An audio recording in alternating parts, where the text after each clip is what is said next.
एक बार पुनः मेरी सभी प्यारे प्यारे श्रद्धालु भक्तों का भाव के साथ हार्दिक अभिनंदन है, स्वागत है। सभी भाव के साथ बैठेंगे, एकदम ऊर्जा के साथ। उठने में दिक्कत है तो कुर्सी पे बैठ जाओ, कोई दिक्कत ना, भाव से कथा से सजा के लिए थोड़ी है, जिसको परेशानी है बैठ सकते हैं, कोई दिक्कत। बोले वृंदावन बिहारी लाल की। तो चलते सीधे सतगुरुदेव भगवान के पावन चरणों का आश्रय लेकर समस्त गोप गोपिकाओं के चरण रज को मस्तक पर धारण करके यतेंद्र भगवान मुनेन्द्र भगवान श्री सुखदेव स्वामी के पावन चरणों में जो परीक्षित को परिलक्षित करके हम सब मुमुक्षुओं की जन्म जन्मांतरों की जो पिपासा है हरि मिलन की, भक्ति के परम रस में डूबने की, उसको शांत कर रहे हैं और उसको उत्कंठित कर रहे हैं। ऐसे परम वैष्णव संतों का आश्रय लेने से ही जीवन में भक्ति का वर्धन होता है। तो चलते सीधे वहीं प्रेम से कहिए जय जय श्री राधेश्याम। तो वहां हमारे कन्हैया का कल जन्मोत्सव हुआ, नंदोत्सव, नंद बाबा के भवन में।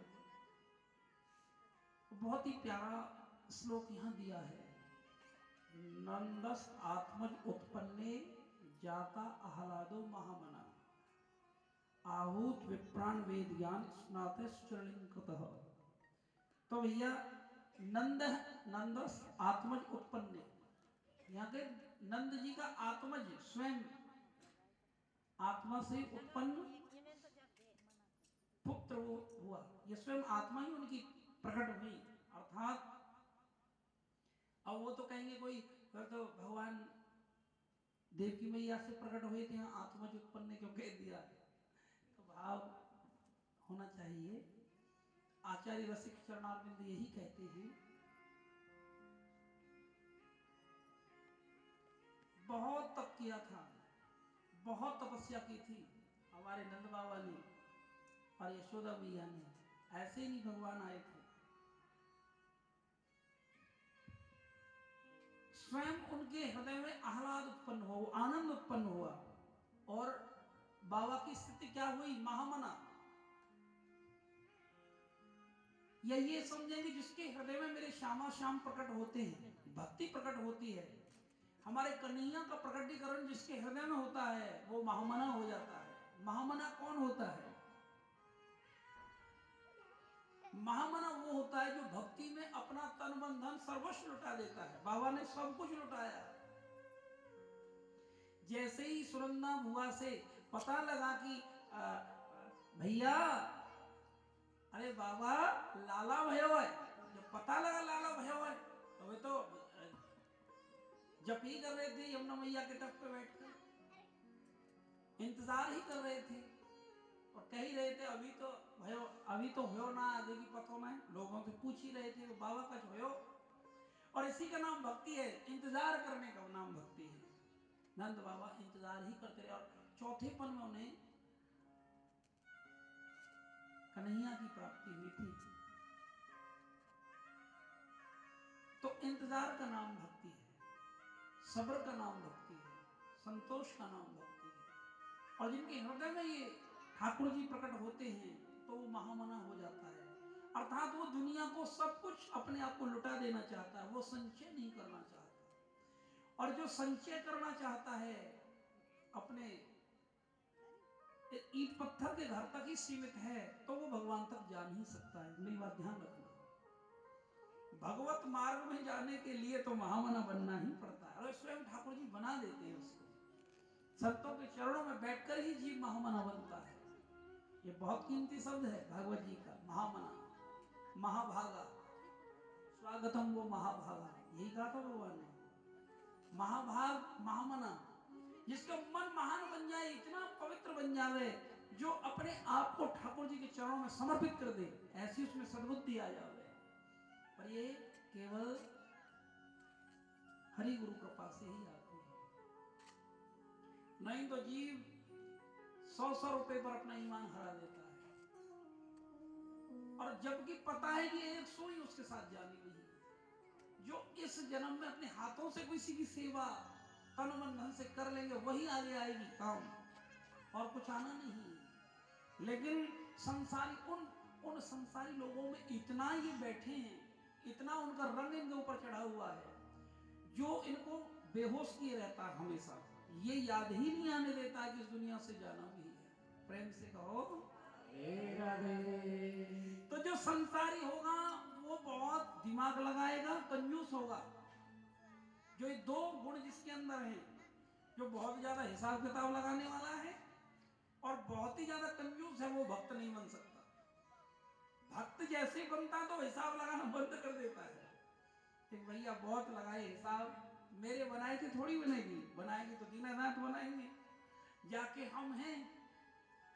जब तक जीव ये समझता रहता मैं कर दूंगा, ये मैं ही नहीं जाता, तो भक्त कैसे बना। जैसे एक गाड़ी को बैल खींच रहे हैं और एक कुत्ता उसके नीचे चल रहा है।